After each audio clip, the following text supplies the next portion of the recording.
Okay, well, welcome to all of our attendees. My name is Julie Stevens. I'm an associate professor in landscape architecture at Iowa State University, and I am a member of the EDRA board. Honored to have a fabulous group of panelists here today. Just want to make a warm welcome to all of you attending from all ends of the earth, which is pretty exciting, and bringing together some really great research and perspectives. And I know, we spent a lot of time on Zoom in the last couple of years, but isn't it great that we can make such good use of it and really build up our global communities? For those of you who aren't real familiar with EDRA, I just want to share a little bit about what our purpose is. So I'm going to read to you directly from our mission because I think it sums it up really well. So EDRA's purpose is to advance and disseminate research, teaching, and practice towards improving and understanding of the relationships among people and their built environments and natural ecosystems. We are collaborative, multidisciplinary. We are a community. It's important that we connect theory, research, teaching, and practice to recognize and create and advocate for environments that are responsive to diverse human needs. And we are committed to equity, inclusion, and respect for all persons. And I think this panel is just beautifully aligned with the mission at EDRA. What we're going to learn about today is building resilient neighborhoods in the post-COVID city. I'm excited to learn more about this and really talking about neighborhood resiliency and both human and non-human communities. So without further ado, I would love to have our panelists introduce themselves, and then I will let you guys jump right in. Thank you, Julie. My name is Luisa Bravo. I'm the founder and president of City Space Architecture, a nonprofit organization based in Italy. And with City Space Architecture, I've been working as a partner with the Amsterdam University of Applied Sciences, the research group working on civic interaction design for the project From Prevention to Resilience that started actually during the pandemic. So since we are all into public space research and design, this project started in order to explore and investigate this question: how can design interventions in public space for the 1.5 meter society also contribute to strengthening social and ecological resilience? So the project was somehow ambitious at the beginning and engaged other organizations in the Netherlands, but also international organizations like Harvard University and the University of Sydney. So we had several brainstorming sessions. We worked on developing a framework. We had some sessions also with the students in the master at the Amsterdam University. And so the project expanded the contents in the past 2 years. And now today with this group of researchers, Boudewijn Boon, Giulia Gualtieri, and Sába Schramko, we will discuss the outcomes of this project, which are more focusing on design perspectives. And there is also the website, Resilient Public Spaces .nl, that you can explore as a reference, where you can find the outcomes of the project and also the design perspectives that we'll discuss today. So Boudewijn, I will start with you. As I said, the project started in response to the COVID-19 pandemic with this idea of understanding how to design public spaces in times of pandemics, and then evolved into very complex concepts like addressing non-human perspectives, embracing also human-centered approaches and ecological resilience. So what can you tell us regarding this last design stream of the project? Yeah, I can share a little bit of background about how the project went in a way, right? We started in the midst of the pandemic. Everything was focused on COVID, and the project was also the proposal for it was written really focused on public space and these 1.5 meter interventions. So you could say, let's say, the first part of our project also really focused on that, and there's a really nice result, I think, that came out of it. So we collected all kinds of design examples, design responses to the pandemic, basically, collected these in a database, and we analyzed them, and we sort of got to learn what kinds of challenges can public space or address. What kinds of challenges from the pandemic can we address in public space? It's actually nice. So I can very quickly give a very short impression of that. Practice the screen sharing. Let's see if it's working. Of that. So here's our website. This is a video, so I'm not scrolling myself. It's not playing. Yeah, now it is. So you can navigate through these questions. At the landing page, and here's the database. So basically, if you scroll through, you see these different design examples. And these design examples, we analyzed them and we came up with these themes that sort of summarize the ways in which public space can play a role in during times of pandemic. And it would be nice, I think it's nice, this is not what we're going to talk about, but I did want to share it briefly. So this is something that you can find on our website. We will share the link in the chat. But as we were proceeding with the project, we also saw that the urgency of these kinds of interventions during the pandemic were sort of, well, the urgency became less. And so we also sort of redefined our scope a little bit, not only by looking at the current pandemic that we were in, but also looking ahead and how we to some of the future challenges. But I will return to that, I think, in the presentation. Yeah. Thank you, Boudewijn, for introducing the project. I think that the focus today is on that design perspectives that you developed after the project. So this part with the engagement of Amsterdam University will be related to introducing, the key concepts that have been developed throughout the project. And later we will also discuss about three practice-based cases engaging three design partners.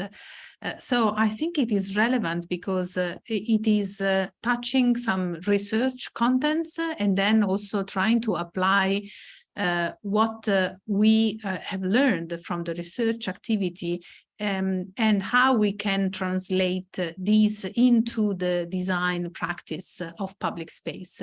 Because now there are new models that are coming up for the post-pandemic city. Especially in Europe, there is a certain discussion regarding these new models. And so I think, especially for public space, it is very relevant that we understand how we can define new approaches and methodologies and what can we learn after the pandemic in order to be more resilient. So Boudewijn, maybe you want to start with your presentation? Yes, I will. Let's see. It's this one. Can everybody see it? Yes. All right. Yeah, let's see if I can. There we go. So like I was saying, right, all these things are in a way. I have to hide this. Yeah. So like I was saying, our project is called From Prevention to Resilience. And what we were looking at the start of the project was these ad hoc responses that we saw in public space, like the one you see on the picture on the right here. And we tried to look at like, well, how can we see these interventions? Also, well, could we see them differently? Could we do something more than just responding to the pandemic and see it as an opportunity to contribute to urban resilience in more general? And we kind of, this cartoon on the left kind of represents, I think, what some of these interventions that we've seen in public space, right? Like if we wash our hands, all will be well. And then this gigantic wave was heading our way, and it required more than that, of course. And so this is in a way how we sort of framed the project at the start. I'm not sure why there we go. So we wanted to think like, okay, how can we not just respond to the pandemic, but contribute to urban resilience in more general? So what is urban resilience? Well, generally it's defined as the ability of a city or part of a city to withstand, adapt, or transform in the face of shocks and stressors. Often it's talked about in relation to climate change, right? So climate adaptation. And then the shocks of stressors being, for example, heat and heavy rainfall, and those kinds of things. We also see urban resilience as a system level quality. So it's not something if you want a more resilient city, you cannot engineer your way to that state in a way. It's an emergent quality. And so what you can do as a designer, as we see it, is you can contribute to the conditions for resilience to emerge. So this general question that we have in our project, how can spatial but also social designers contribute to urban resilience? This was the sort of central question to our project. And so here's an updated version of that cartoon from that you saw earlier. We didn't only want to learn, let's say, from the pandemic as we shifted our focus in the project, but we decided, well, we also need to take a bit of a longer term look. And this looks, of course, quite impressive in the sense like these waves are even bigger, right? And where do you even start if you want to talk about these? If you want to build resilience into your cities when looking at these kinds of big challenges. Some of the lessons that we took from the pandemic is, for example, that existing local networks were quite important in responding to some of these issues that were emerging in cities. You see a lot of the responses or the initiatives that we've seen in the Netherlands, for example, they really were built upon the existing local networks that were already there, right? So it wasn't that new network, well, that also happened, new networks were forming, but among local actors, it was really these existing networks that were really important. Another thing that we, and this is a selection of the things, of course, that we came across, but relevant for this presentation. Another thing that we notice is the value of urban green spaces, right? Really as an escape from isolation, but also lots of activities moved outdoors, whether it's having a meeting online while having a walk, or lots of exercise also started taking place outdoors. And also this also led to a sort of revaluation of these urban green spaces. Also, we noticed that, well, many of these things happened and were relevant on a neighborhood scale, right? So we think this is a relevant skill for promoting urban resilience, and also more the sort of the bottom-up initiatives that we've been seeing. And that's also kind of the direction in which we've been heading.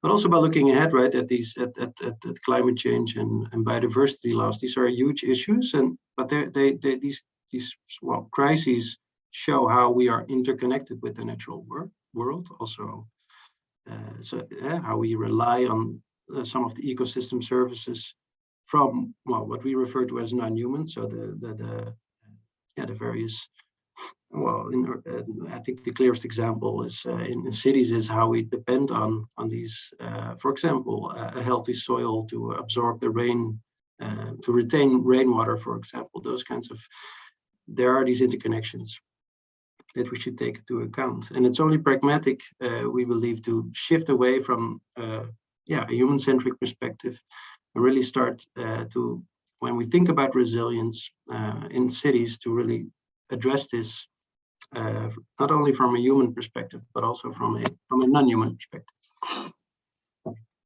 And so we took this quite literally, and we thought, well, let's see what this brings us, right? So we started working on this human, non-human design perspective on neighborhood resilience, where the focus was really on seeing these separate communities, right? Being human communities, being the local residents and organizations that are present in neighborhoods, and the non-human communities being more that, well, we're talking mostly about the biotic, the living non-humans, the flora and fauna, the plants and animals, and seeing how we could address those together to form integral solutions in public space, but also through civic initiatives. And the goal became to outline a program of possibilities for urban designers, both spatial and social, to promote urban resilience, to promote resilience in urban neighborhoods, and to point in concrete directions to work. I mean, we don't have the answers, but at least to point in the different directions you could think of. Where do you start? And a very generic start that we offer with our design perspective are these 3 conditions that we identified for neighborhood resilience to emerge, right? Like I said before, we don't think you can design for resilience directly. Certain conditions you can contribute to as a designer in a modest way. And these are the 3 sort of generic conditions that we identified that apply to both human communities and non-human communities. And I will quickly go into that, and it will become a bit more concrete once I share one example, and also later on when we discuss it, hopefully. So the first quality that we identified is agency. We think first and foremost, local actors need to be given the space to act in line with their shared needs and interests in order to anticipate and respond to the shocks and stressors that are, well, coming their way, right? So for the human side, so that's on the left, this means, for example, having the right skills and knowledge at your disposal to be able to do so, having a say in local developments, experiencing a sense of ownership of your neighborhood. For non-humans, this may be very basic, right? Having a place to settle, to display natural behaviors, but maybe also more on a civic level, let's say, or on a political level, like having their voices represented in these in some of the local developments that are taking place. Connection. So this is all about enabling actors to encounter one another, to build relations and to collaborate, so that they can jointly respond in the face of shocks and stressors. So for humans, this means, well, I mean, this is one of the big things, right, about public space. They can offer places for encounter, but it also means organizing, for example, shared activities and goals around which people can organize themselves and collaborate. And it comes and it is also about creating a sense of belonging, right? Belonging to a group of people or to the neighborhood that you're living in. For the non-human side, it's also about places for encounter, right? So these encounters are different among people, but certainly certain bee species rely, for example, on certain encounters with specific types of plants, for example, just to give a simple example. But it's also about, for example, the possibility to migrate from one green area to another. And to exchange and communicate, for example. Here you could think about the root systems of trees, how they function better when they can exchange and communicate in the soil than when this is sort of somehow, let's say, interrupted. Diversity is the final one. So this is about embracing the diverse ways in which different actors can contribute. With these different contributions, it's more likely to find proper responses in the face of shocks and stressors. On the human side, this requires an open and inclusive mindset. It means that you bring in multiple perspectives. So this doesn't make it necessarily easy, but it's important to view certain issues from different perspectives. But of course, also the varieties of skills and knowledge that different people, also different generations, different cultures bring to the table can be very relevant when thinking about a more resilient neighborhood. On the non-human side, you could think about multiple plant layers, often native plants, although this is kind of a contested topic sometimes also among ecologists, but native plants tend to host a larger variety of insects, for example, so that, again, other animals such as birds can benefit from it more than if you would plant non-native plants. And you could also think about species-specific interventions. So what this is quite abstract, and I hope the listeners are still following. To illustrate it, let's talk about a very simple example from the Netherlands. Also, I think these gardens, these facade gardens or geveltuintjes, are also planted in Belgium, for example. And these are very narrow gardens adjacent to facades. These gardens were normally not there, normally would just be closed off by tiles. But municipalities started to promote them, these kinds of gardens, and residents are actually the ones who put them in place, and they organize themselves to green up their streets. And so you can think about this example in terms of these qualities, right? So it gives local residents it gives them space to appropriate part of public space, right? To shape a piece of it, giving a sense of ownership, having their little mark in their own street. It creates opportunities for connections, right? So these things are often promoted as something to do with a larger group of residents. So it becomes a shared activity and experience. Also, these gardens themselves, they require care and maintenance, and this also increases the likelihood for people to encounter one another. At the same time, on the non-human side, these little gardens provide ecological stepping stones, for example, for insects to be used for migration.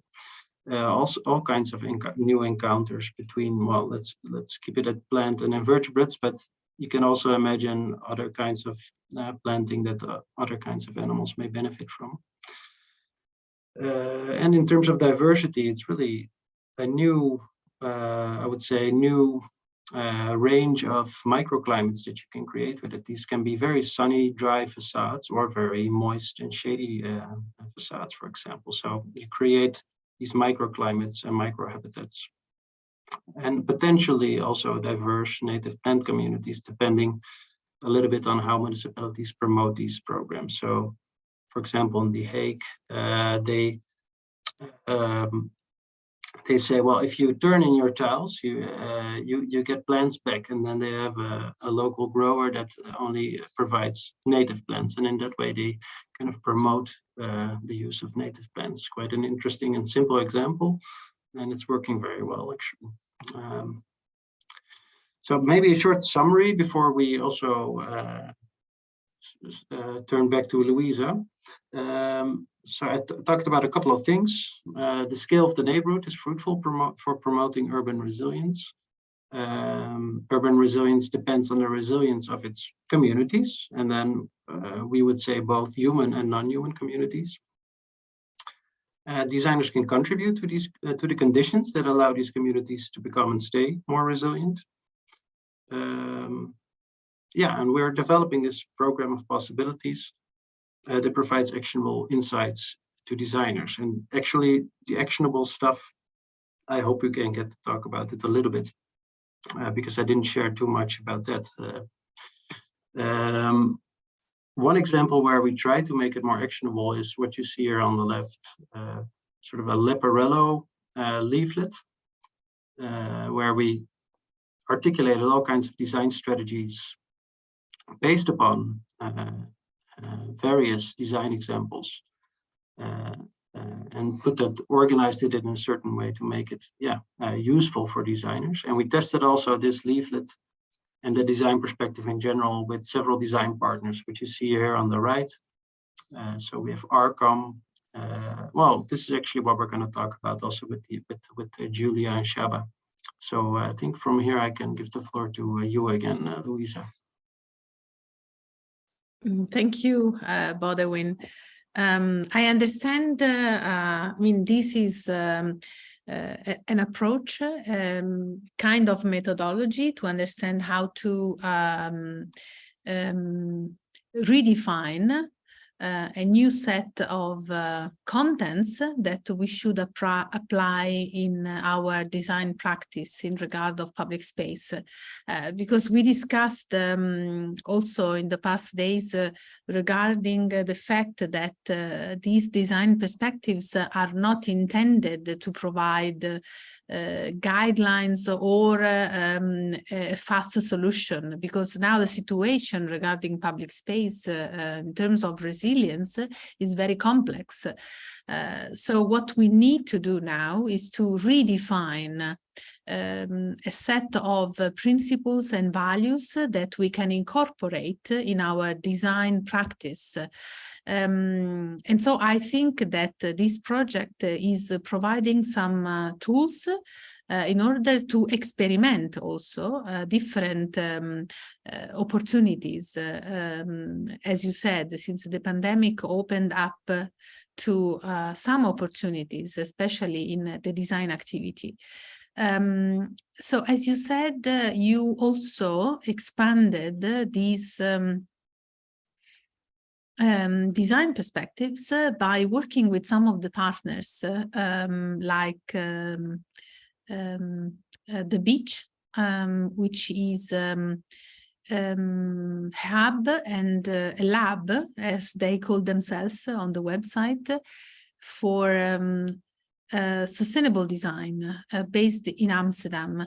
So I think Giulia worked closely with them to actually understand more this practice, since they are very much into community engagement and community impact, right? Giulia, what can you tell us regarding your work with the beach?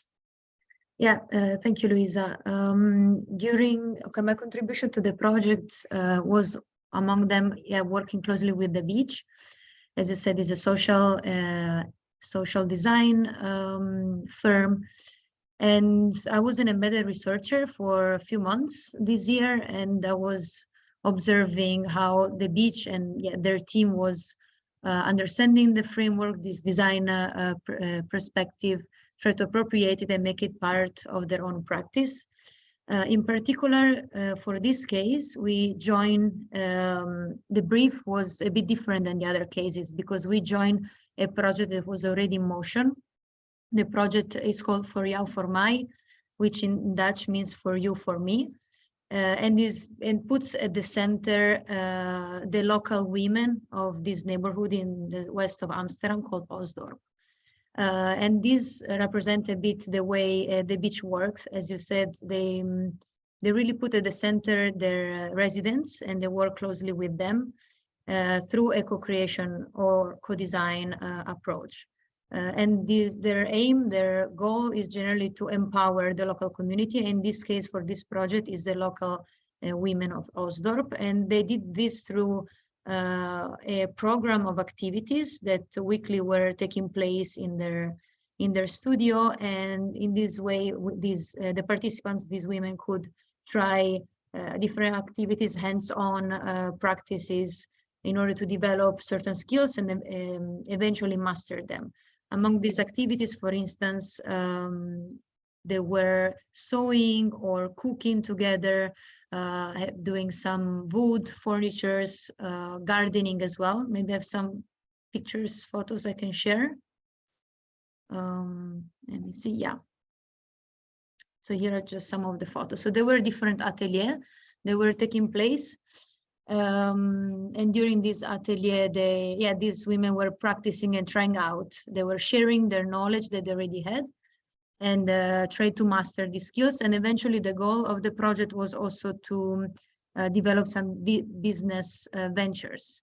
So there were also moments of doing branding. So they created their own brand as well.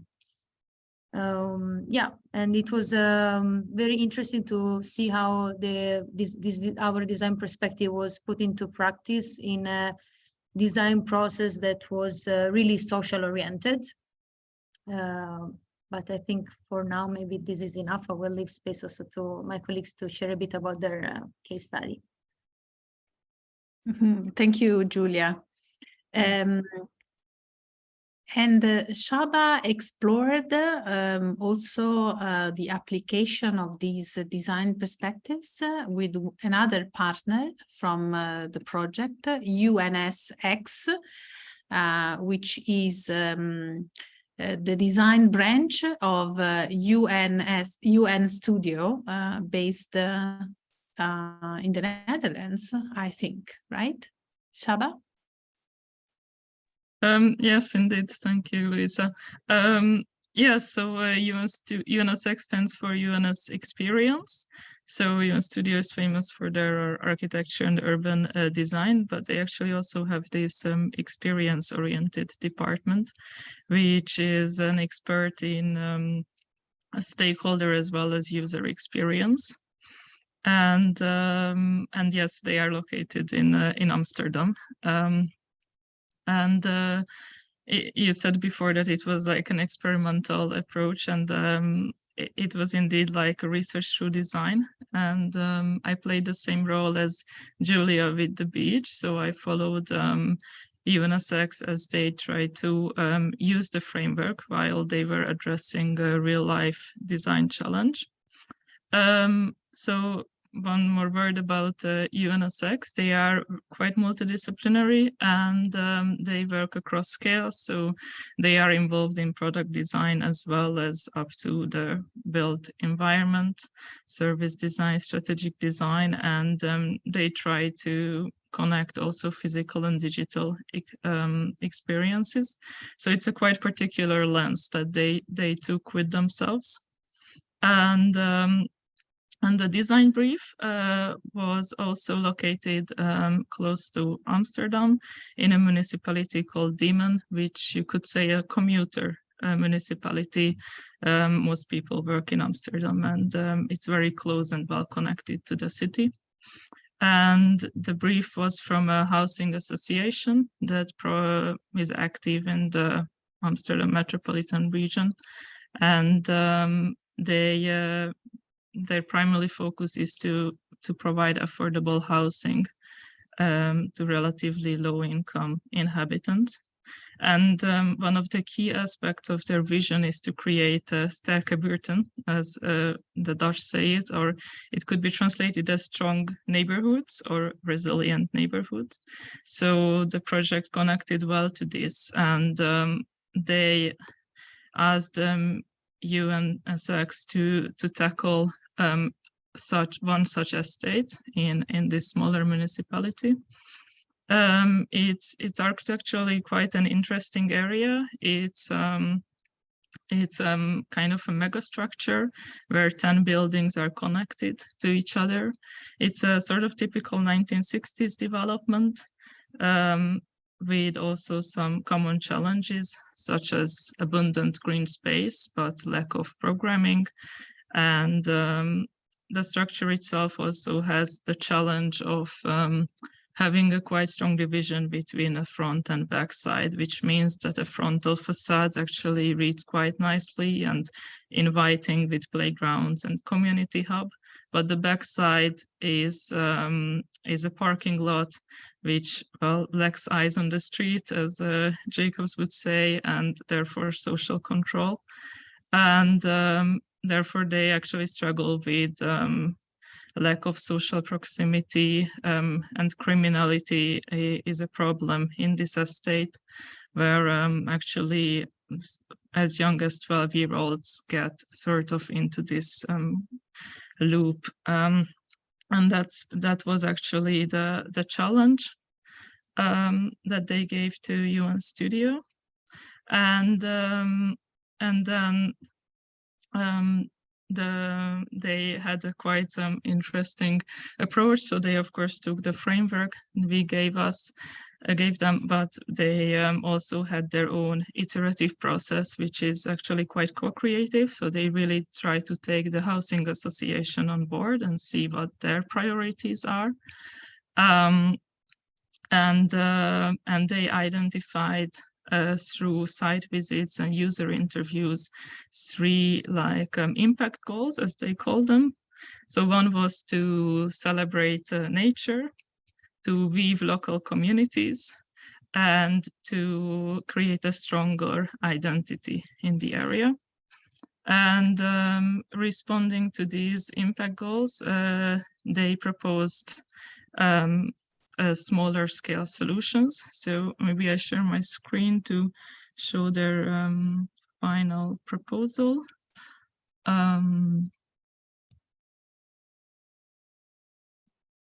Yes.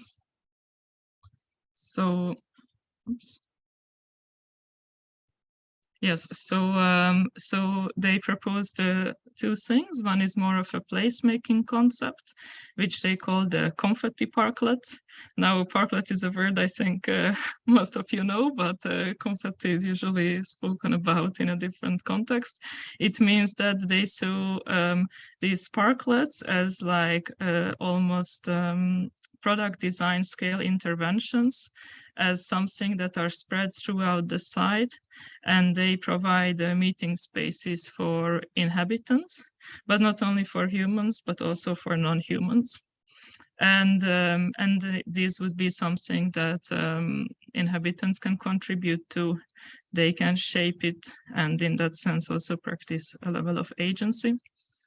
And then their other concept was more of a programming concept. So I spoke about this inactive backside of the building, where there were also garages and storage spaces. And they proposed to reactivate these by opening up their closed metal facades, creating transparency, and also giving affordable workspaces and workshop spaces to the inhabitants.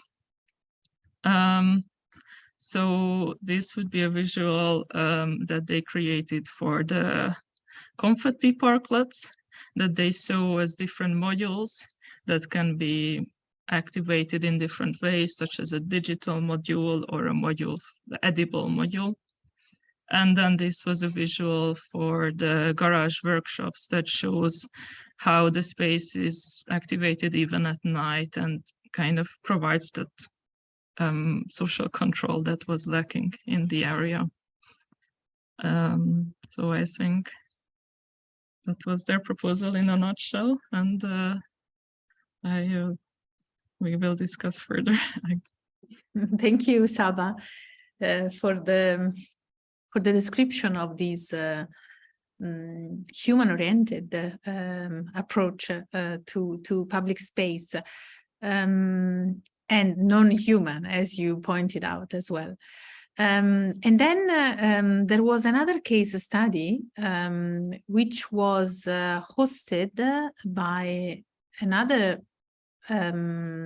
institution, the ARCAM, the Architecture Center of Amsterdam, since ARCAM hosted a charrette, right, for the implementation of different ideas and design solutions, engaging different groups. Boudewijn, are you referring to this case study for?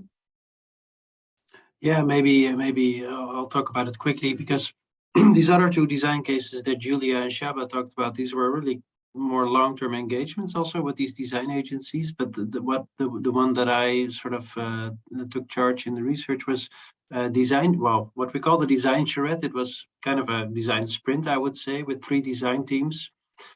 Each team mainly consisting out of urban designers, urban planners, urban designers, and architects. And yeah, they were well, I only have like a very short impression of what it looked like, in a sense, to get a sense of what we were doing over there. So we were basically in a single studio, the researchers, but also the 3 teams. We also did site visits with them to the site, and I didn't talk about that yet. So their focus was on the neighborhood of Holendrecht, also in the Amsterdam metropolitan area. And here really the focus was on well, new plans were being made by the social housing organization. New building plans were there. And that would kind of affect the neighborhood, of course, partially being some buildings would be demolished, but also there would be a sort of well, they were anticipating kind of a separation between the new and the old, and they were interested in sort of how can we bring in these new plans and these new residents, and how can it work well together with the already existing residents. And so this was kind of the starting point for these 3 teams in this quite also green neighborhood, high-rise buildings with a lot of green in between, but mainly consisting in Dutch what we call kijkgroen, so the green to look at, but not really in any sense you would say well, there is some ecological value, for example, to it. But not so much ecological value, and also no other kinds of use for the local residents. So this neighborhood, also quite a challenging neighborhood in terms of the residents being of quite a low socioeconomic status, and even there has been in the past people that well, it is kind of what you could call a challenging or problematic area. And so these 3 teams approached that in very different ways. I cannot really present that because it's too much in a way, but to summarize it very briefly, one team came up with an approach to really have a locally situated design team that would sort of really be locally present for a long time, and really hear the needs, let's say, from the local residents, and in that way, sort of they should inform, let's say, the plans of the urban planners that would be taking a more top-down approach. So that was one sort of, let's say, more in a way radical participatory approach that they were proposing. Another team was proposing really to see. It was not, it's so difficult to explain this in a short time. The other team, one other team presented more sort of a general urban plan, saying, well, we have this new horizontal line entering, which was framed as a sort of new economic and social opportunity, but actually the existing or vertical line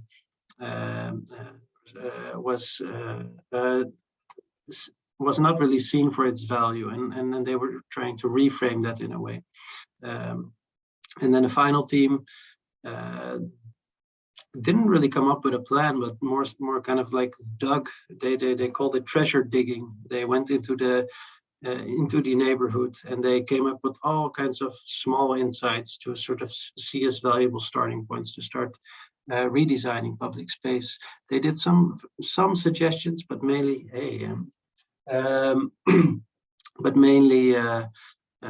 really just a very rich collection of insights.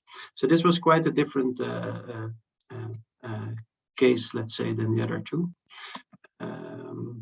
Not sure. Yeah, Luisa, one second. I'm going to try to turn out. Yes.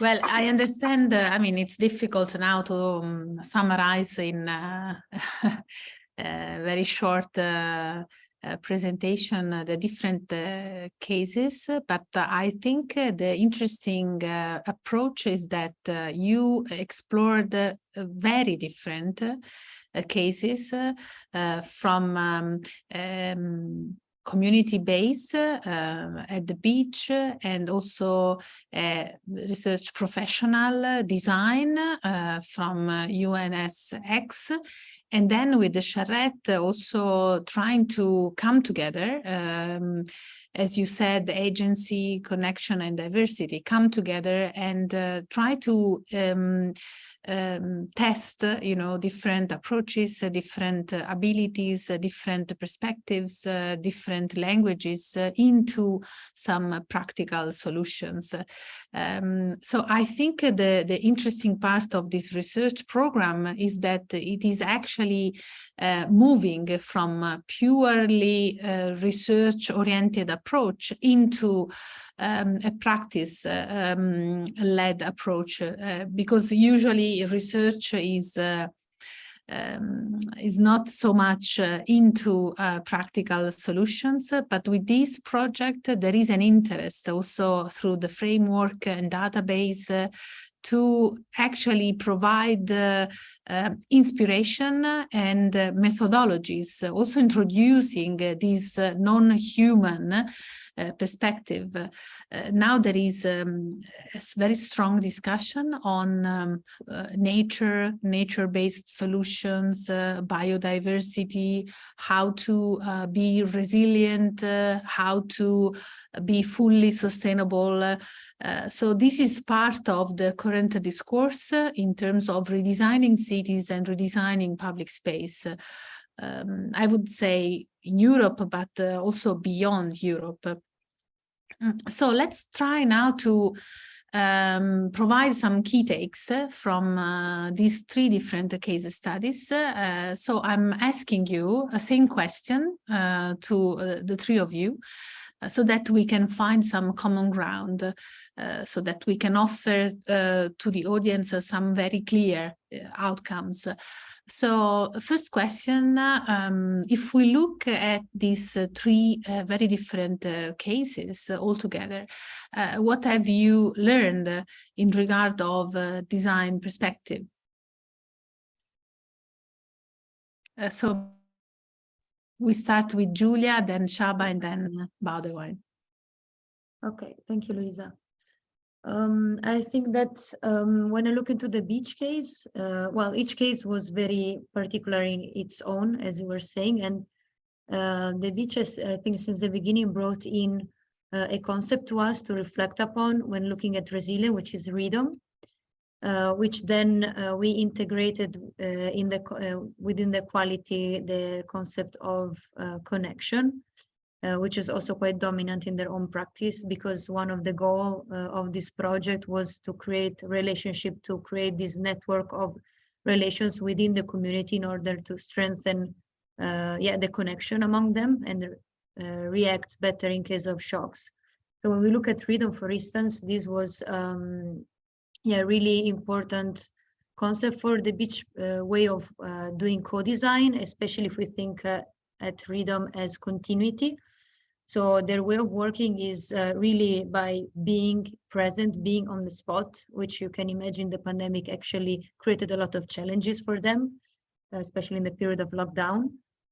So their way is to create this program of activities that regularly every week could bring the whole community together. So they were giving a stage to the participants, to the local women, to meet, but also feel at the same time welcome, feel empowered to try things, to learn something new or something they're interested in. So the continuity became a very important presence in their way of working, which is something that we also valued within the concept of connection. But at the same time, I also observe how sometimes in design we underestimate the approach of building trust, which seems that in the practice of the beach is a very fine art that they put in place for them. They're working with the mainly migrants community that are living in the residents in this neighborhood. So we talk about people that have very different background. Often they even don't speak well Dutch, the local language, or they don't share a language in common. So their way of building trust between themselves as designers, as a team, and with the community that needs to reach a level of confidence till they take over the program itself. It's a very meticulous process. So it's not just about being there and keep the door open, but it's also about creating really the settings that make the community feel safe, welcomed, and also free to express themselves. And we tried also to include a bit this building trust within our design perspective or framework. I think this was very beautiful to observe, and it requires a lot of energies, this process, time, of course. So I was, as an embedded researcher, involved with the beach from, I think, January, February until May. And of course, at the beginning, it took a lot of time to see some iterations taking place. Because yeah, it's a very time-consuming process, but we saw how it actually brings outcomes the moment people feel engaged. So I think these from my side are the main takeaway lessons. Thank you. Sába? Yeah, thank you. Yeah, I think perhaps what was quite interesting with UNSX is that the matter of scale. In the framework, we didn't have like a scalar definition. We said it's a framework for neighborhood resilience, but we didn't define it further, or we didn't assign certain scales to the different qualities.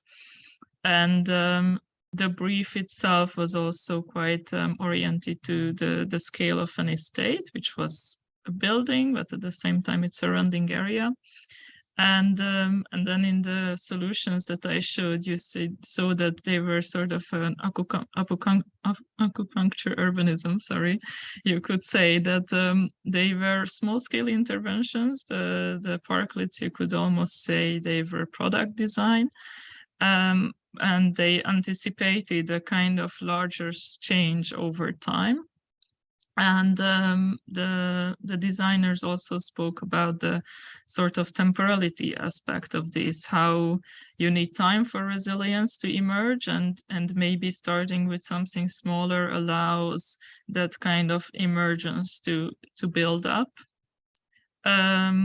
And at the same time, while following them for weeks, we also observed this actually challenge of moving across scales, and how much building resilience actually needs that. Neighborhood scale is an in-between scale that multiple professionals can be responsible for. It can be architects, it can be urban planners or designers, it can be urban ecologists, geographers. Like, there are so many professions coming together at this scale. And therefore it's sometimes challenging to decide to what extent are we looking at particular residents and users, and to what extent are we looking at the networks that connect them to the wider urban area. So that was kind of a lesson for us, that actually when someone wants to build neighborhood resilience, this affinity of moving between scales is quite important.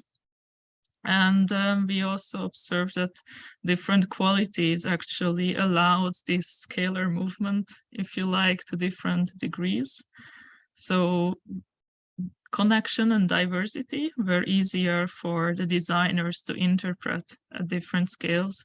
For example, the connection of human and non-human, they saw it in the parklets as like providing a space for non-humans in it, and thereby allowing humans to also connect to this non-human aspect.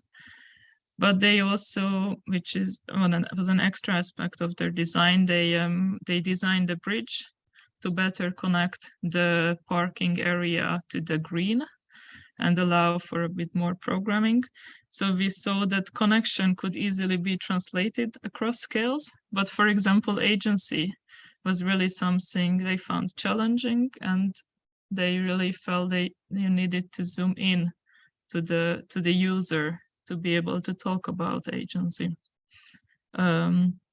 So I think these were the maybe a bit more spatial learnings and challenges from our research.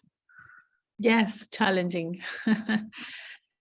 And Boudewijn, do you want to say something regarding the charrette at Arkham? Yes. Yeah, I think one of the interesting things that came out there, like when we started the project and we were thinking about shocks and stressors of all kinds, in a way, we thought, of course, about the pandemic, and we thought about some of these future challenges that are heading our way. And then in this particular charrette, when we provided the brief, the three teams actually focused on one particular shock or stressor that was heading, was sort of coming towards this neighborhood, and which was the urban plans that were being made. And so actually it sort of turned the whole perspective upside down. Like we were thinking like, what can design do in order to, right? And then suddenly the plans that were already there were seen as a potential shock and stressor. So there was a plan, an urban plan, and then the three teams actually sort of took the side of the existing residents in a way, and said like, well, how can we sort of empower them and that part of the neighborhood in order to deal with these new developments.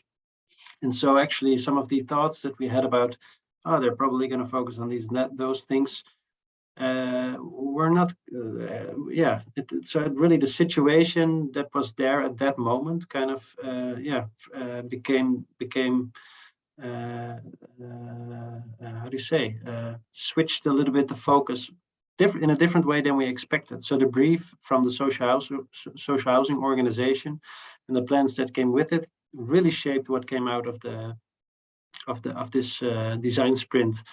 And I wouldn't say that then, of course, then some of these other challenges were not addressed, but it was the main focus. So an urban plan as a shock or stressor for the neighborhood, of course, maybe not like it's not well, we can imagine that, right? But it wasn't an anticipated outcome of the charrette. It was interesting. Yeah. Well, thank you for this first round of answers. I have two more questions, and I think we have about 10 minutes to answer. So second question is regarding more general lessons beyond the design perspectives that you would like to share with the audience. So what have you learned from this work on these 3 case studies?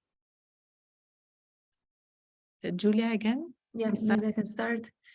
I think you can also imagine what we might say is that it's way easier to work with humans when we look at resilience at the neighborhood scale.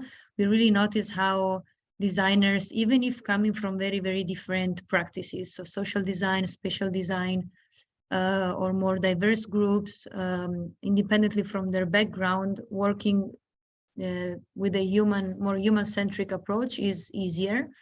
And even understanding resilience from a human community perspective, as we are human as well, it's way more familiar.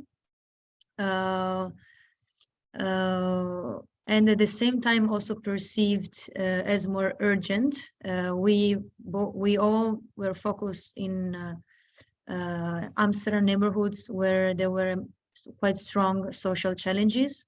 We're talking about unemployment or other crime rates that were also sometimes higher than the average of Amsterdam metropolitan area.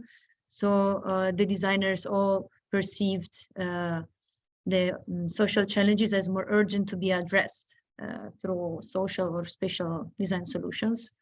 And these also not only by the designers actually, but also in the cases we had briefs that came from social housing organizations, or if you look also at tenders in general that municipalities are proposing in different municipalities, we often try to push forward those challenges to be addressed.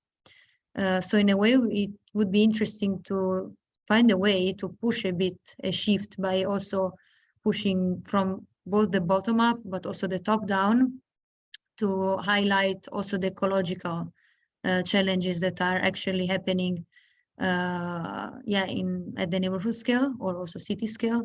Maybe because often these tenders or these briefs come from people that don't have ecological or that don't have an urban ecology background, or anyway come from somewhere where there is no that specific knowledge or background informations.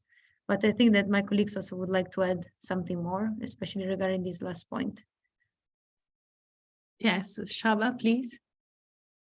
Yeah, thank you. Yes, indeed. I think what Giulia mentioned is 2 points about to what extent we actually put on the agenda the need to design for the non-human, and the lack of expertise and knowledge was something that we observe as well when working with UNSX. So the brief, as I said, also had many social challenges, and that really put a strong emphasis on actually tackling these. Actually, one of the designers said that there was this huge urgency to the human challenges, and if they kind of saw the client, the housing association, in need of an immediate answer. And they said, well, if we have to give an answer now, what can you do tomorrow? Then we will first deal with the human. And then if we have a longer time span, then we will also, kind of temporarily address the non-human. But another aspect was also that they said, well, as UN Studio, they work on very complex and often large projects, and there are so many aspects to these complex projects, and non-human as like a new aspect to bring in is just another one among these. So it's like a new perspective, a new angle. It's important, but it has so many other aspects to deal with. And the third actually connects to Giulia's second point about expertise. So I said that, they are an experienced design team, and well, we don't know also so much about the experiences of non-humans. So that's really a next step to understand their kind of reality. And so they kind of had this struggle of like looking for tools and objective knowledge about these non-humans. So they said, well, you can go on the municipality's website and you can search for all kind of socioeconomic data. But then you try to do the same for the non-human, and you will find almost nothing, or if you find something, it will be on the level of, well, quite large-scale maps, you could say. So there was a word that really stuck with us. They said, well, where are the nature graphics? So we have sociographics. Where are the nature graphics, and how can we design without them? So I think they proposed a quite strong call for a new like field of expertise that would support them to design for this non-human. Thank you, Sába. Boudewijn, you want to add something? Yeah, well, similar outcomes with the design shred, in the sense that they only had 1 week, and then the social housing organization came mostly with human-related problems, right? So and so it was very difficult for them to, in this short term, to find relevant information with regard to the local ecological systems, that they could somehow see as starting points. So, but one of the things that was very interesting, I think, is that one of the teams proposed sort of a new sort of, let's say, techniques, a bit with some humor as well, but to sort of take the perspective from the non-human residents. So, for example, one team designed an installation. It was very simple, a couple of wooden boards with holes in it, and you could sort of look through the holes. And the invitation is try to take a different perspective and look at your neighborhood. And they would invite residents, people to sort of look at their neighborhood, let's say from a hedgehog or a dog perspective, put their nose through one of the holes to sort of, because many animals not only use their eyes only, but use their nose to sort of navigate their way through an urban area. And in a way, it was very playful, and but it also sort of was a way to sort of, they came up with a way to also with the local residents that are there to sort of take this non-human perspective. And I think at the basis, in a way, maybe also we as a team sort of underestimated the challenge to even take a non-human perspective. We went there rationally, like this is needed, but then this team sort of took it a bit more back to the basics. Well, how do you even take that perspective? They also came up with a very nice and triggering sort of little narratives of a hedgehog trying to find its way, or a nice pile of leaves to sort of settle in. But there's this big shouting thing. I'm not sure how they framed it, which is always scaring me away, referring to a dog. So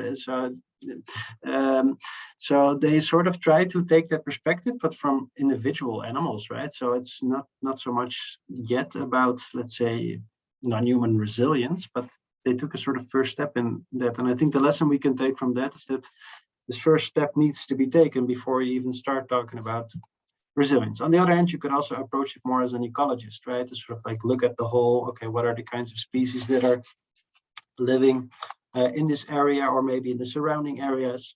And that's also what these teams attempted to do a little bit, to sort of map kind of the areas around the neighborhood, to see how they could sort of maybe form part of the larger ecological structure that the municipality of Amsterdam is actually trying to create.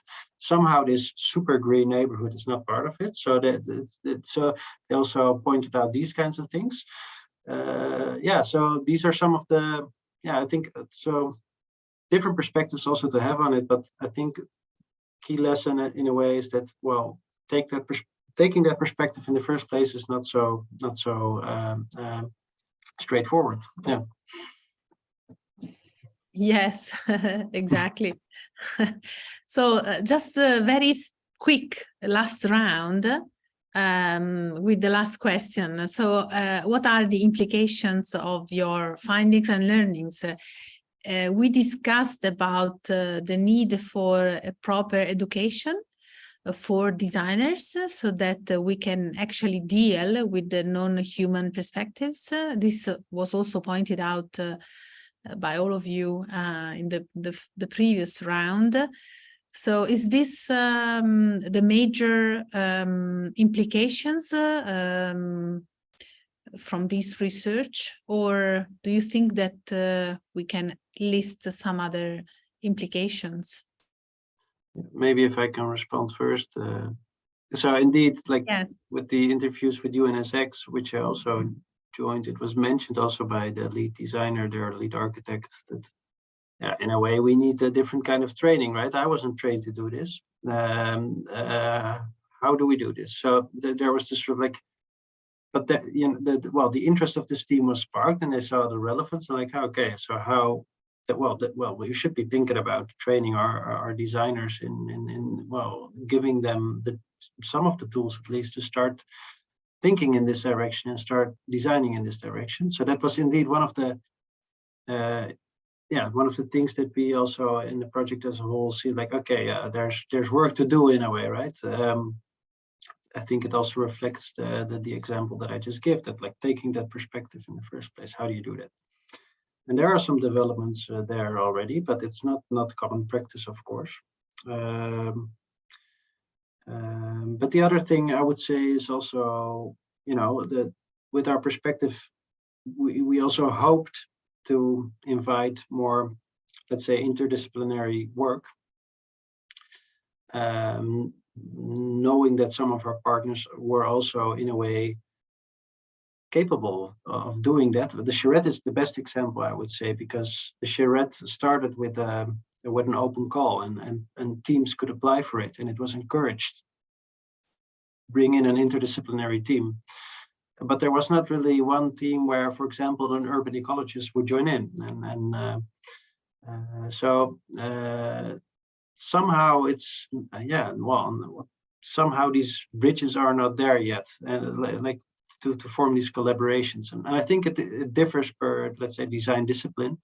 I mean, myself, I even have a background in product design. So what am I doing here? No, but like an architect thinks differently, I would say, than a landscape architect, right? Who's more inclined to already bring in the ecological. So there's these differences as well. But I think that's one of the implications, in the sense that, well, in order to do these projects properly, in a way, you need to bring in different disciplines. Sounds a bit like a very basic lesson, but we experience how crucial that is, in a way. Giulia, Sába, you want to add quickly? I don't think we have a lot to add. If maybe just saying, yes, bringing in new perspective, but also I think it's important to start to acknowledge that we need this different expertise. So we just acknowledge it with this project, but we never thought as an architect to work with the urban ecologist. Maybe there is a landscape architect, but I think it's important to acknowledge that this knowledge is important. And maybe in a sense also, when we reflect again to the education point that we started, we mentioned at the beginning of this question, this answer, is that also learning how to collaborate. So I could imagine also in some educational program to have actually these different expertise already being put together in a team and work on an assignment. So in a way, we don't just have to face, once we are in our professional career, how to communicate, because sometimes we are also quite diverse within our team, but so we see that we have different way of communicating, different knowledge, different way of talking about, or even at looking at the problem, but also talking about it. So already having that train during our studies, I think would be a plus. Maybe I just add a small thing. I also saw a question popping up whether there were sociologists in the team. And then I thought it's actually interesting because the teams were, of course, diverse to some extent. So they were not all the same profession, but and actually in the team that I followed, there was someone who had quite a bit of experience with social geography.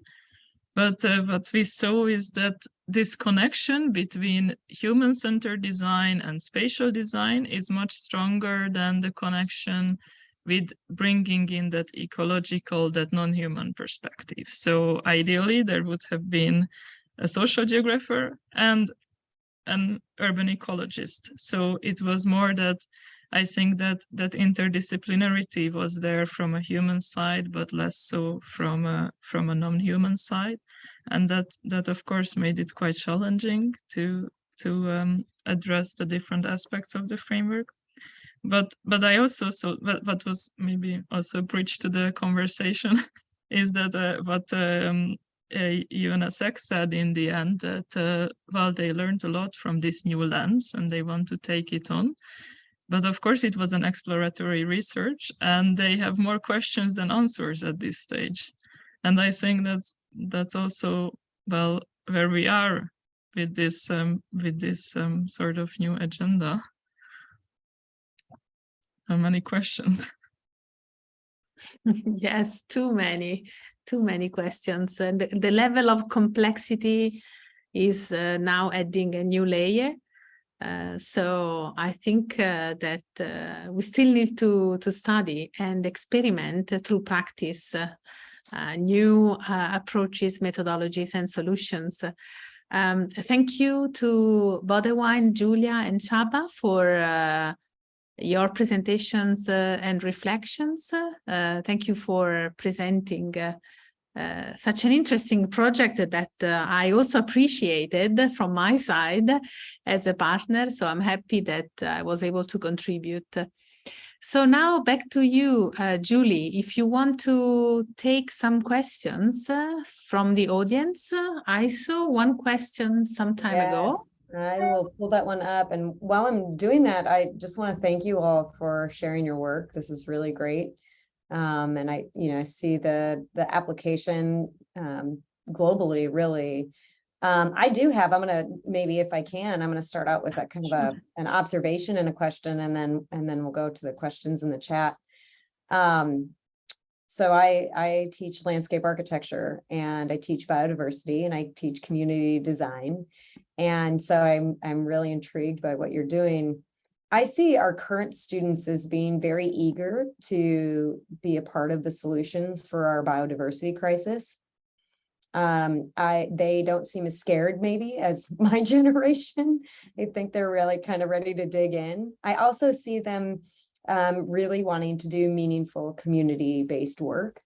But I also see them very quickly discouraged and perhaps even disenfranchised pretty quickly once they hit traditional practice, that they're sort of fed into a more traditional design approach, a more maybe even business model that's maybe not allowing for that kind of change in perspective. So I guess the question I have for you is really, how do we start changing our priorities? We've got to realign priorities, right?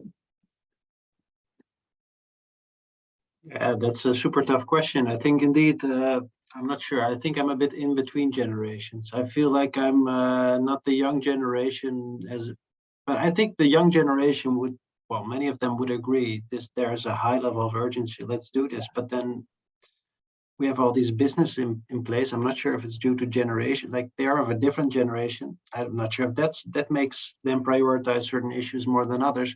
I don't think so much, as at least. I mean, yeah, this is really like, how do you change? This is the big question, right? I don't know. Sába, Giulia, you probably have the answer to this. I will also keep thinking about it. Sába, go ahead. Okay, yeah, one thing two things that came to me is that well, one is that actually one of these lessons that I think took from these cases is that in some way all the cases expected to be given a human brief and a non-human brief. Mm-hmm. So they're kind of an outline of challenges that they need to address on the non-human side, which was interesting because we actually expected that they get a sort of human brief with the idea of resilience, and they will take in this, well, climate urgency as like an opportunity to also deal with non-humans. But I think their kind of response of like, well, the client clearly highlighted human urgency, we will deal with human urgency, also highlights I think the agency that actually the spatial project commissioners or the tenders have in actually asking for that change. So I mean, well, designers also have clients, and those clients have requirements. And if in those requirements we start to see requirements that address biodiversity, that address, of course, climate adaptation is already there most of the time, and then even the non-human, then I think designers also have a better, stronger foundation to actually deal with this challenge. Mm-hmm. And the other thing that came to me is that, well, we are actually an interesting research institution because it's a practice-oriented research. So what we really try to do is to find that bridge of, well, there is so much theory on non-human, other than human, more than human, but how can we deal with it in practice? And I think such experiments that we did can be a first step in trying to see how. Yeah, that's great. Maybe a short addition. the UNSX case, so the one where Sába was an embedded researcher, they also brought up how once let's say the social housing organization comes up with a new urban plan, right, for a new building, for example, and then there's a check in so they design the whole thing, and then I'm not sure, there must be some committee that evaluates this building, but then they also evaluate it in terms of the ecological impact, as in what harm is done, and is the harm not too bad in a way, right? I mean, on that side of these things, how these things are actually being developed and implemented, you could also expect what value does it add as a sort of criterion, right? Well, criterion, or at least it's a different framing, and already this framing would make a difference, I think. Like, okay, so they shouldn't have too much of an impact on the local ecosystem, whatever that exactly means, because they weren't even so sure of that themselves. Are particular species harmed, or but yeah, putting that upside down in a way, saying, no, okay, it's not about what harm is being done, but how does it contribute to regenerating this area? Does it add elements there, and setting that as a sort of a requirement? Maybe that's too much asked, I don't know, but those kinds of things I could also imagine would help. But maybe I'm dreaming a bit too much here. I'm not sure if we can even I think we have to dream. Yeah, we have to dream. Okay, that's right. There's two questions. I'm going to repost one in the chat so it comes up for you guys so you can see it. That was posted quite a bit ago. And it says, the concept of human and non-human communities is interesting. Did you explore the relationship of resilience to being restorative in terms of bringing back better health to the human or non-human communities? Is this an issue for your research?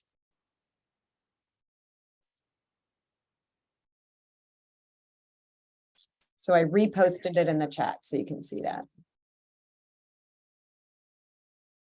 I would say straightforward, not really, or at least not so far. I think at the early stage, Boudewijn, correct me if I'm wrong, we were looking into the concept of health and safety in relation to resilience when we started to dig into the literature, but we kind of left it behind because it was not really a concept that would bridge this human and non-human perspective at the same time. Yeah, we kind of limited ourselves by identifying conditions for resilience to emerge that apply to both human and non-human. And once we started, and then livability became, so if we would say restorative or like a livable environment, and you know, and indeed, like, yeah, so for example, a green environment can be sort of restorative to people, right? Experiencing that green environment. If I'm correct, if I understand it right, what is meant with the question. And then we had difficulties. What is a livable? So, like for non-humans, it's not about livability even, right? It's about providing a place for them to settle in the first place, in a way, right? It's much more basic. So we had some difficulties there, and also relating it to resilience.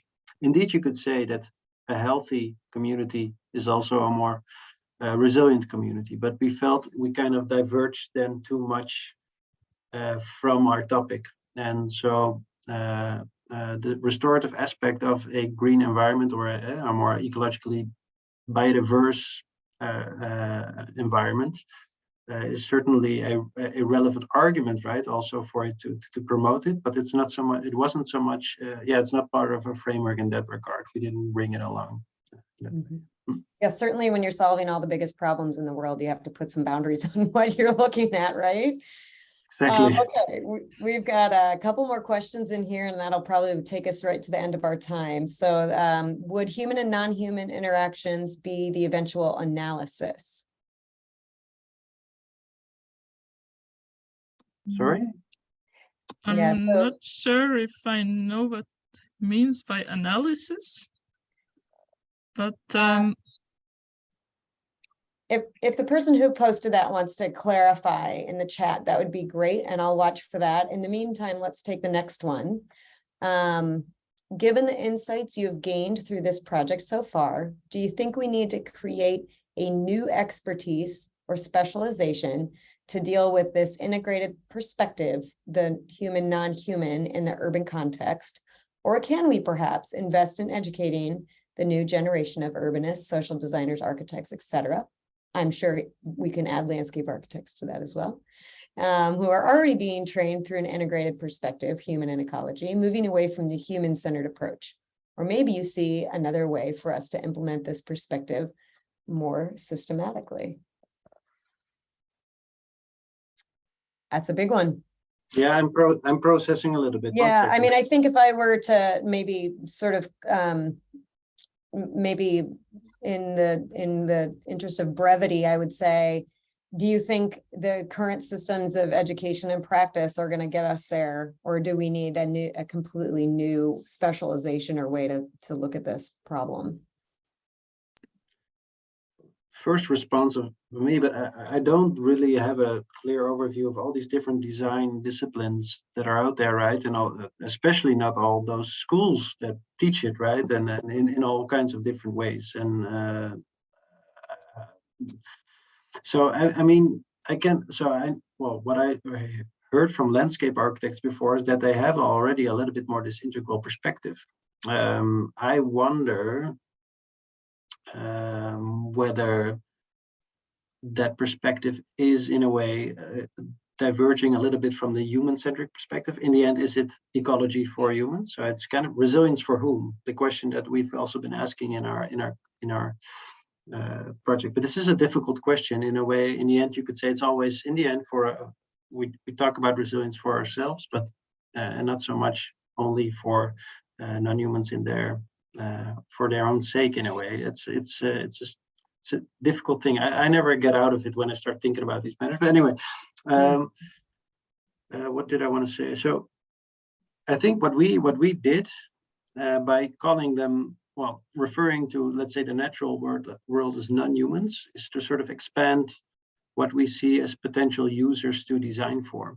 And I'm not sure if a landscape architect also talks, for example, about users, or you could. Yeah, exactly. And so it's a different way of framing it. Like you could say, well, there's the ecological system, and then there's people, right? And it's different. So what we try with this framing, at least, is to see them as, well, important actors or users to design for. That's one thing.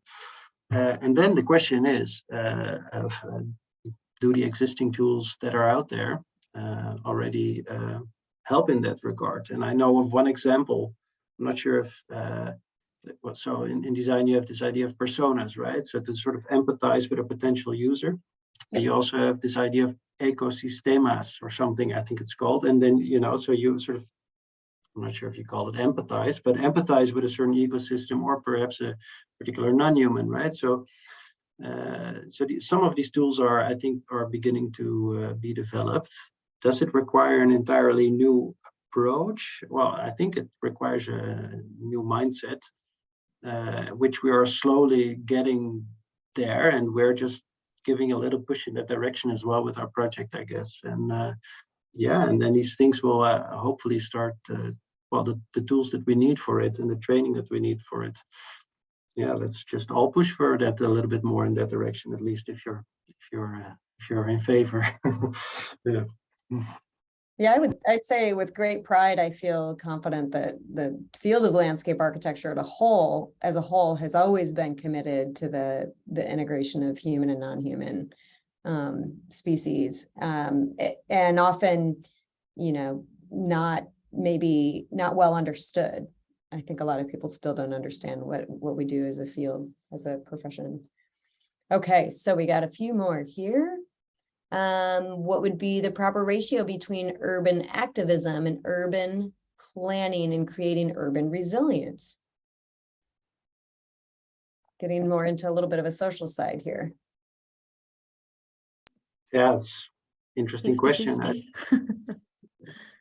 I think, so we in our project kind of focused on a more bottom-up, you could say, activistic approach in a way. I mean, it's not really activism, it's like more involving, for example, with the beach that Giulia, the case with Giulia that Giulia has witnessed, is that it's really with the local residents, bottom up.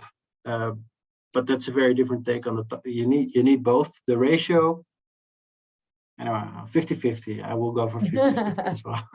Yeah, I think it also relates with what Sába was mentioning before, that designers are that maybe level in between, because they try to connect the community, so bring in or try to drive in certain direction the bottom-up initiatives and the community engagement. So you try to create a bit of a behavioral change from the ground, but at the same time, if a designer doesn't have a tender or cannot have get a paid project, a job that comes from probably the top, that has that perspective included, I think it's a dead end. So I think from both sides we need to have that awareness and bring in this perspective. Although we were, as Boudewijn was saying, we were a bit at the neighborhood level, so a bit more from the bottom we observe. But when we were observing the designers and they were expressing their challenges and concerns regarding how to use and how to apply this perspective, they said, well, we don't know really how to bring it in because we don't get asked to use it yet. So I think, yeah, maybe this answers a bit the question. Yeah, I think that's great. I spent about 8 years working in the prison system here, and I had, the ask came from administration, but as I gained buy-in from the community, the correctional community, and the folks who were actually incarcerated, I shifted. My clientele became very much just those who are incarcerated and not the administration. And it takes time. You have to have buy-in in all directions, but you also have to know who's really impacted by what you're designing. And I think we forget sometimes as designers how much power we have in our pencils, and we're making decisions that really impact people's lives. Okay, so we have a clarification on, I think, the earlier question here, and then I think perhaps it's maybe the last question we'll take. Towards the end, perhaps, would the human and non-human aspects come together through your analysis? So there's your clarification. You want to start, Sába? It's fine. No, if I was thinking about it, I kind of also came to this thing that maybe one thing that we haven't talked about was to what extent the cases found synergies between the human and the non-human, and how difficult it was actually to find those synergies. And so in our framework we had these two sides, the human and the non-human, and actually in the UNSX case, they actually found that they weren't sure if it actually helped them to find synergies to have these two sides. At the same time, if you don't have the two sides, you tend to forget the non-human. So it's a bit of a vicious circle here. And then I think what Boudewijn also said in the beginning, that these research through design experiments were done with the first version of the framework, and with the knowledge that we gained, we developed the second version, which will soon be published on the website as well. And in this second version, we put much more emphasis on examples that show this integral perspective of how you can bring together the human and the non-human, which we actually learned from these cases, that those examples are needed to help designers find this overlap. Maybe Boudewijn, you can add you worked on the integral examples. Yeah, well, you basically said exactly what I wanted to say. But maybe as a little bit of a to anticipate this new version of the design perspective form. Indeed, we discuss a bit in more detail some of the design examples that we found illustrative of really representing both sides of the framework. Then And yeah, I think this is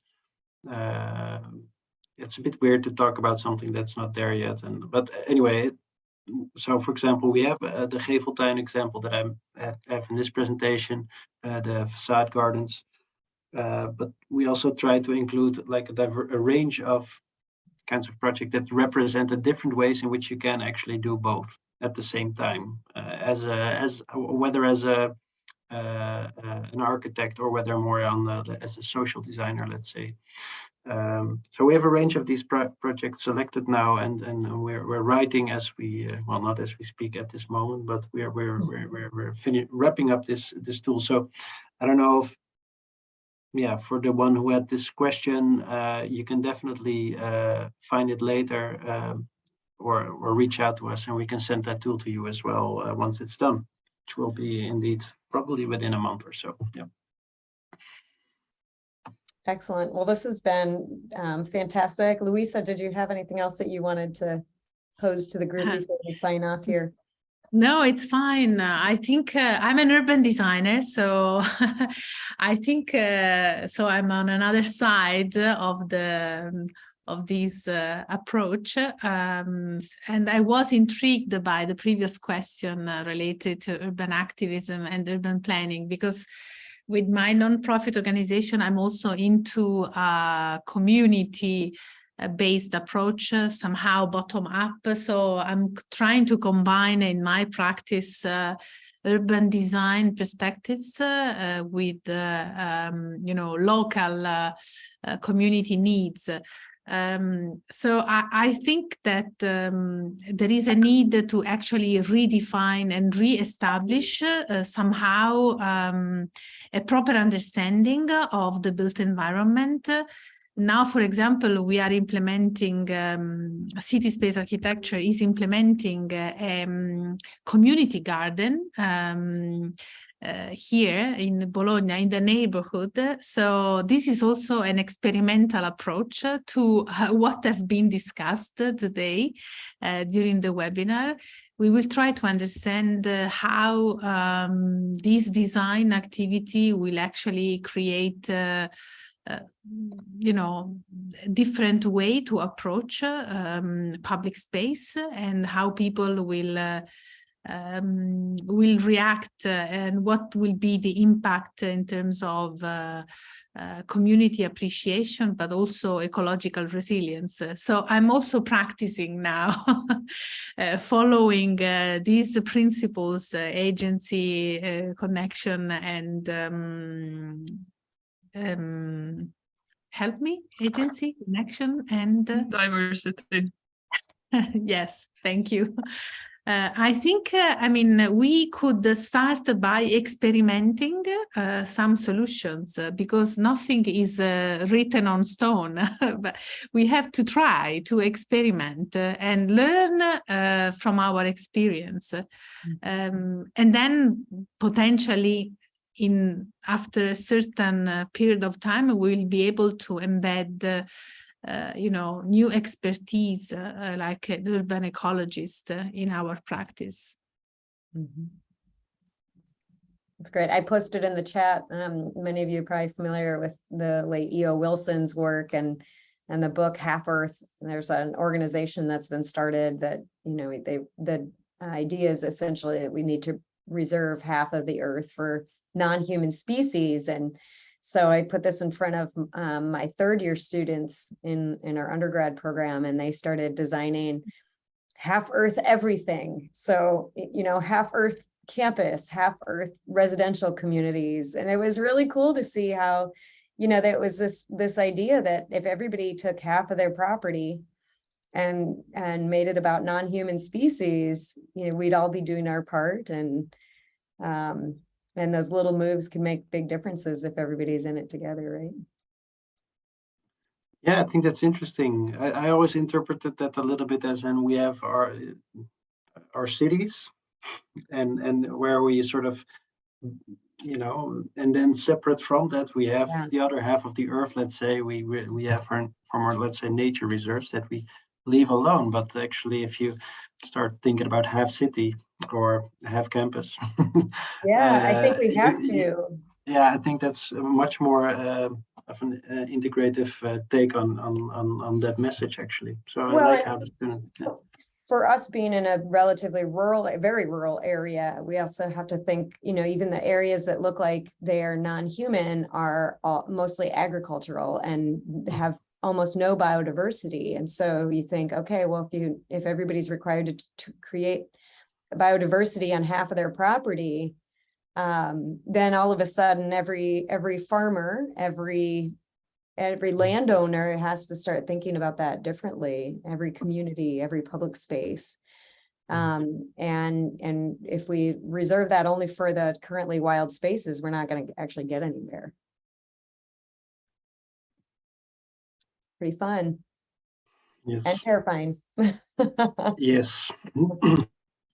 Well, thank you all so much. I know we've gone a bit over our time here, but this has been fascinating.